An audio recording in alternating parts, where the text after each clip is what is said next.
Long weekend होता म्हणून आमचं प्लॅनिंग चालू होतं मूवीसाठी. रोज विचारतोय की आपण मूवीला जाऊ, पण मी त्याला हो बोलत नव्हती कारण की इथे ऑलवेज हॉरर मूवीजच लागलेले असतात इथल्या सिनेप्लेक्सला जास्तीत जास्त.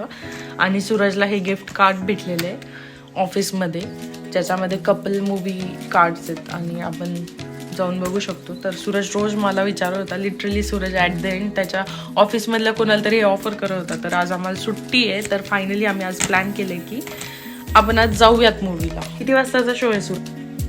2. आधी तू आंघोळीला जाणार आहेस, मग तू रील स्क्रोल करत बस. प्रॉमिस?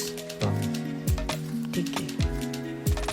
मग आपण मस्त ब्रेकफास्ट करू, छान जेवण करू आणि मग 2 वाजता निघूयात. सिनेप्लेक्स 10 मिनिट्स हवेच होतं, तर आम्ही वॉक करत निघालो. आलो ना. छान दिसतंय ना? मला पण वाटतंय की मी खूप छान दिसते.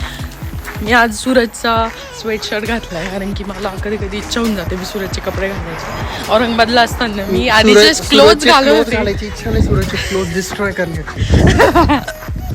सूरजला हॉरर मूवी बघायचा होता खूप दिवसापासून, सिंगर, आणि आता तो बघायला चाललोय. मी सूरजला रोज नाही करत होते कारण की मला नव्हता बघायचा. मला 8 दिवस पुढची भीती वाटणार. सूरज असेल ऑफिसला गेलेला आणि मी भीतीने घरी मरून जाईल. मला फक्त भीती वाटून नाही द्यायची. मधून मधून ट्विस्ट असेल काही मूवीमध्ये चांगला असेल तर मी बघेल, पण बाकी येईल साईड होऊन.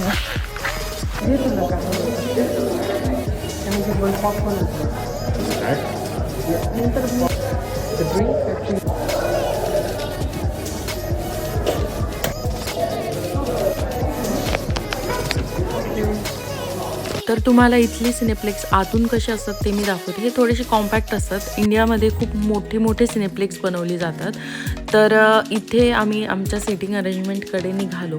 जाताना मला असं वाटत होतं की सूरजच खूप जास्त घाबरला आहे बिफोर मूवी. तर लेट्स सी, कारण की सूरजसुद्धा मला मूवीला आल्यावर असं वाटत होतं की सूरजला हॉरर मूवी बघायचा होता आणि तोच मूवी बघताना घाबरत होता प्रत्येक सीनला. इव्हन एंट्रीच्या आधी पण सूरज घाबरलेला. मूवी संपूर्ण आम्ही बाहेर आलो, त्याचे रिव्ह्यूज आम्ही एकमेकांशी डिस्कस केले होते की आम्हाला मूवी तेवढा काही आवडला नव्हता जेवढा आम्ही एक्सपेक्ट केला होता. तेवढा थ्रिलिंग आणि हॉरर असा नव्हता. मग जाताना आम्हाला एक बुकेचं शॉप दिसलेलं, आम्ही तिथे गेलो. मला बुके खूप जास्त आवडतं, तर सूरजने मला एक बुके घेऊन दिला.